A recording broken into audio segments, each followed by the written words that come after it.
It is the belief of us of the Southwest that the 1999 Constitution is beyond repair. We cannot, in all honesty, look at the United States of America with a constitution that is almost 250 years old, and they've only been able to have a few amendments. Everybody knows of the fifth. Somebody claims the fifth because he does not want to incriminate himself. Our advocacy from the Southwest is that the difference between doing what is right and what is best are just in the finer details of enumerating the facts and the truth. And in this case, we must have a people-oriented constitution. The 1979 Constitution was condemned by Chief Obafemi Awolowo for one single reason, perhaps many others, but one notable reason, because there were restrictions. You don't restrict what the people want. The whole essence of coming together is to have a conversation, is to meet, is to deliberate upon all the ills, the myriad problems that have been plaguing our country for so long. We may yet find the answers here, and we may still have to look further, but answers must surely come at a time.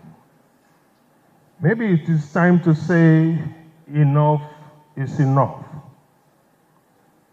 From the year 1922, we've been having constitutions. We had a Clifford in 1922. The lexicon then was not even about a Nigerian, it was about an African. So they said there was no African involved in that exercise. They just gave to us what they thought would be useful, but it wasn't. It was unitary, it wasn't reflecting anything. But then people woke up to certain responsibilities after the First World War, Second World War, and education that came, agitation came, the Nigerian youth movement and every other thing, and then that statement that Nigeria is a mere geographical expression that came in a book form in 1947. Before then was the 1946 Richard's Constitution, which didn't quite give us even that upon which we express ourselves. There were riots and the rest of them. Mr. Richards was taken away, Mr. McPherson was brought in. Yet he gave us something which is just a slight improvement. He didn't define the Nigerian the way we would want to describe and define a Welsh or an Englishman or a Scottish man. So the idea came that we should even experiment on a government in 1951. Still, the true federal nature of Nigeria was yet to emerge. Finally, there was the London Conference of 1953, and then the emergence of the Littleton Constitution of 1954, which defined the very first federal constitution. But one thing I want to say is this. From 1946 to 1959, we had the Richards, the McPherson, the Littleton. We had four constitutions. Why didn't they decide that they were going to patch up the 1946 Constitution? Why didn't they work on the 1951 Constitution? Why did we have to have a new one in 54? And then we still had an independence constitution. So we're talking about 5 constitutions in a span of 9 years. It is because there was a need to do so. It is the belief of us of the Southwest that the 1999 Constitution is beyond repair. We cannot, in all honesty, look at the United States of America with a constitution that is almost 250 years old, and they've only been able to have a few amendments. Everybody knows of the fifth. Somebody claims the fifth because he does not want to incriminate himself. But how many of such amendments have been done in 250 years? Are they even up to 20? If we have to look at our own constitution and begin to do a surgical thing, just like my dear Egbon, the former governor of Ogun State, and the rest of our representatives are hell-bent on doing some kind of patch-up, I wonder how long it will take to have that constitution remodeled to become a people's constitution. So our advocacy from the Southwest is that the difference between doing what is right and what is best are just in the finer details of enumerating the facts and the truth. And in this case, we must have a people-oriented constitution. The 1979 constitution was condemned by Chief Obafemi Awolowo for one single reason, perhaps many others, but one notable reason, because there were restrictions. You don't restrict what the people want. You subject it to a lot of debates and a lot of tests. At the end of the day, what we had was the influence of the military.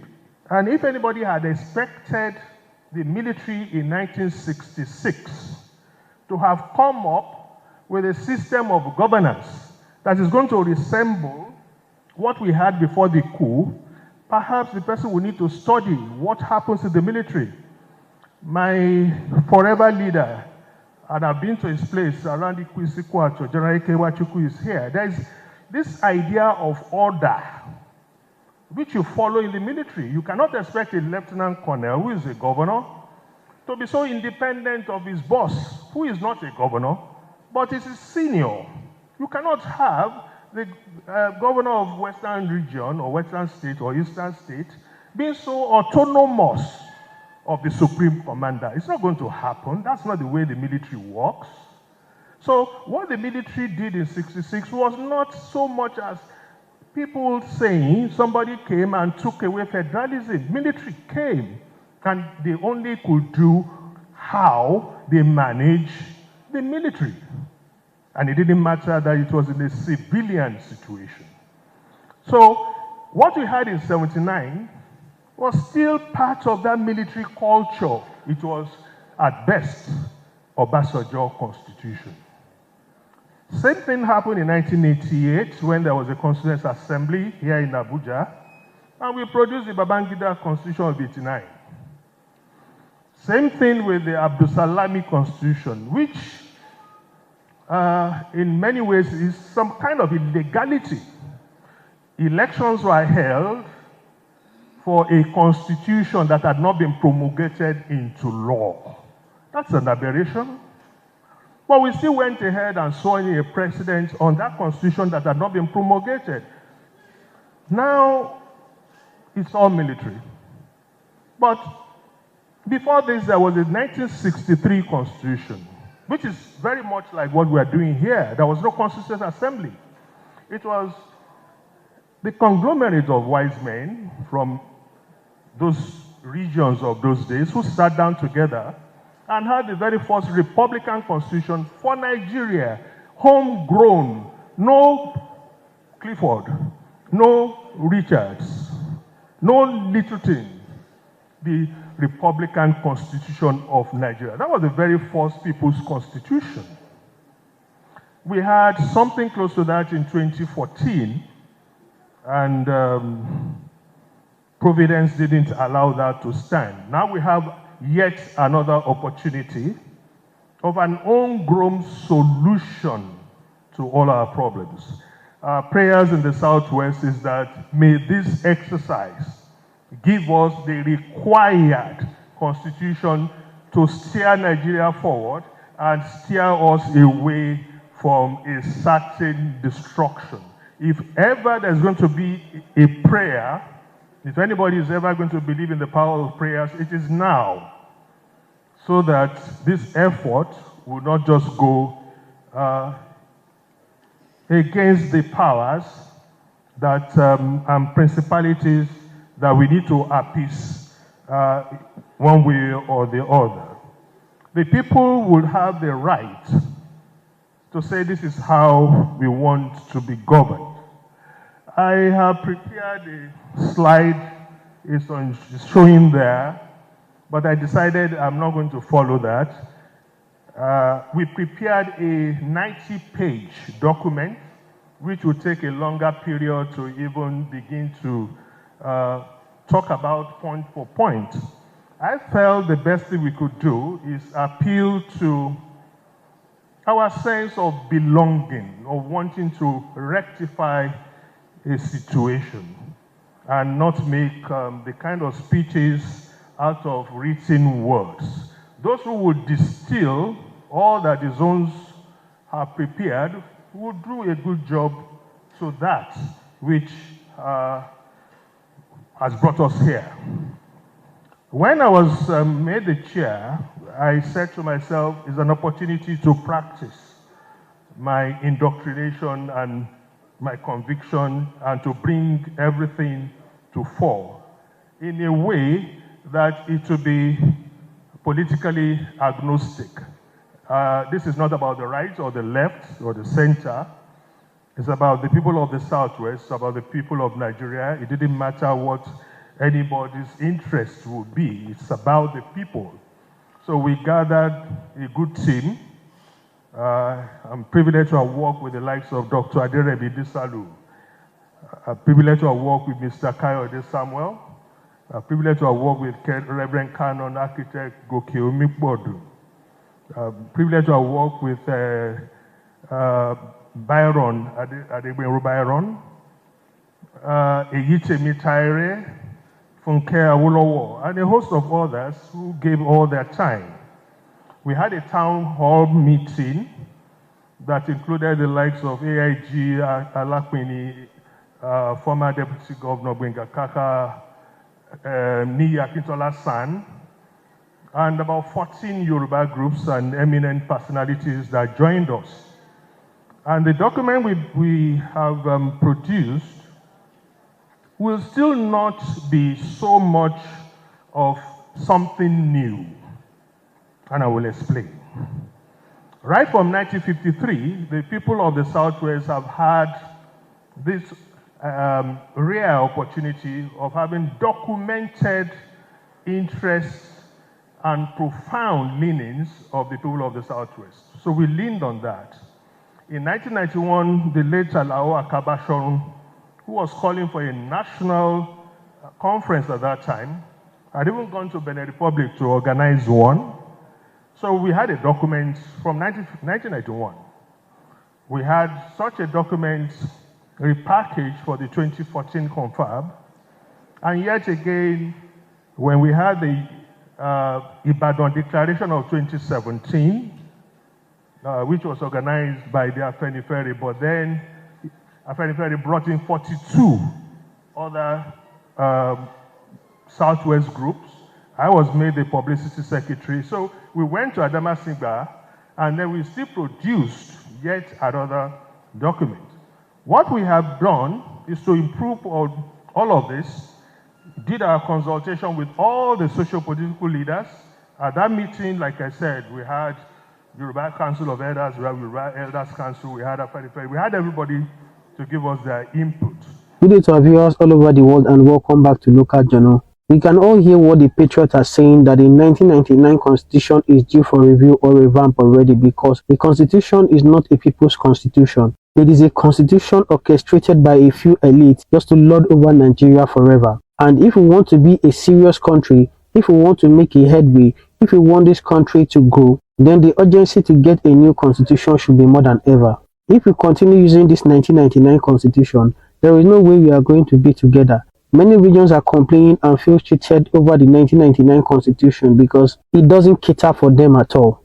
It has put their region in disadvantage. It has put their ethnic group in disadvantage, and so everybody is calling for a constitution review. Else there will be a call for secession. We can see that there are call for secession going on in every part of Nigeria because people feel cheated. We can also see the agitation from Southeast for Republic of Biafra. We can see the agitation from Southwest for Republic of Oduduwa. And we can see what is happening in the Niger Delta and even in the Middle Belt. And if we put this whole thing together and see the reason why people are agitating and saying that they don't want to be part of this entity called Nigeria, is actually because they feel cheated in a country that everybody is supposed to be treated equally. Some people are treated in this country like kings and queens, while some people are treated like second-class citizens. If you look at what the previous government and the current government is doing, injustice, nepotism, and corruption is the order of the day. As an average Nigerian, if you're not connected to the central government, just forget about it because nothing is going to reach you. It is a country of rub my back, I rub your back. So for Nigeria to move forward and for the country to make a headway, there is urgent need for a new constitution. We should think about going back to regional government or think about having a better structure, a better constitution, other than the current 1999 constitution that is full of flaws. So let me leave us to watch the remaining part of the video. But before then, if today is your first time to visit our channel, please kindly like, share, and subscribe to our channel.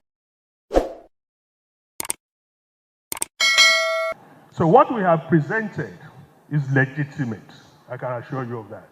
What we have submitted to the patrons is legitimate. The one thing that we need to look at seriously is what came up in 1953, and that is the very serious matter of those we call minorities. Those who would flash back will know that there was a word called, well, by Chief Obafemi, call, C-O-R, Cross Rivers, Ogoja Rivers, ever before there was anything like that. And then the Middle Belt people. But then we must now inject what is called homogeneity. Those who believe that they have kinship, affiliation, fealty to certain other parts, and are minorities in wherever they are, and according to the Willings Commission, which was bequeathed to us by the British in 1957 to take care of the issues relating to minorities, we've included that as well. So for all of those in Okun, in Kwara, in Akoko Edo, in Warri, and anywhere else contiguous to the Southwest, who feel that they want to be part of the greater, larger Southwest, well, why not subject it to a referendum? There were quite a number of people there yesterday, perhaps here today, if not for the referendum of 19... Prof, please remind me, Prof. Zakama, where was it? The Northern Cameroon's referendum? If not for that, they would not be part of Nigeria. So if we have to subject this Willings Commission thing that the British didn't quite fully execute before they left, let's do it now. Let's have that homogeneity so that we can reduce friction, we can reduce tension. Another thing we added to what has been existing is the idea of fiscal as well as physical restructuring. And I will explain. We have one single tier of policing in Nigeria. It is never enough. I had this very untoward experience of one of the Obas having been kidnapped, and we left in the dead of the night. We arrived at dawn, only to find 2 policemen in this community of over 10,000 people, and these policemen don't even carry guns. So we need policing at the community level, we need policing at the city level, we need policing at the state level, and perhaps we now come to that which the people of the Southwest are saying we must have again, regions. We say no to statism. Statism is all about those who want to go from wherever they are to Abuja, bowl in hand, to go and collect allocation. We don't want that. People should be able to learn how to work. We must bring back what is called competition. Yesterday, I saw Professor Pat Tomi, and I said to him, Ibadan boy, we meet again. He was at Loyola. I was at Ibadan Grammar School, older than I, but we always meet on the football field.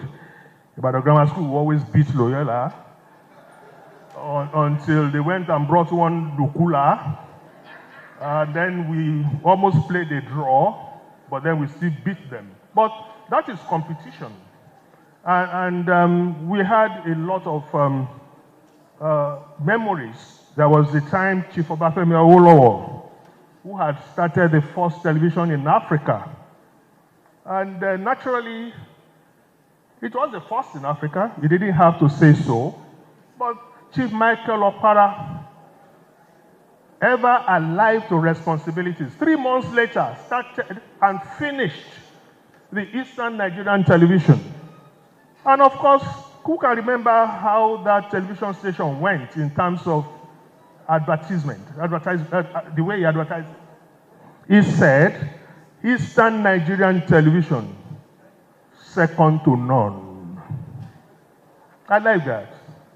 It was healthy competition. So why have we jettisoned competition? We should have everybody producing just like we used to produce. The human capital, the human resources we have are in abundance. We have, even apart from DRC, Nigeria being the most, the country in Africa that has the most natural resources occurring freely. In all of this, I'll just round up by saying that what we determine should be self-determination within a nation, not to live, but to be part of it, to make it greater by making the people to realize their full potentials.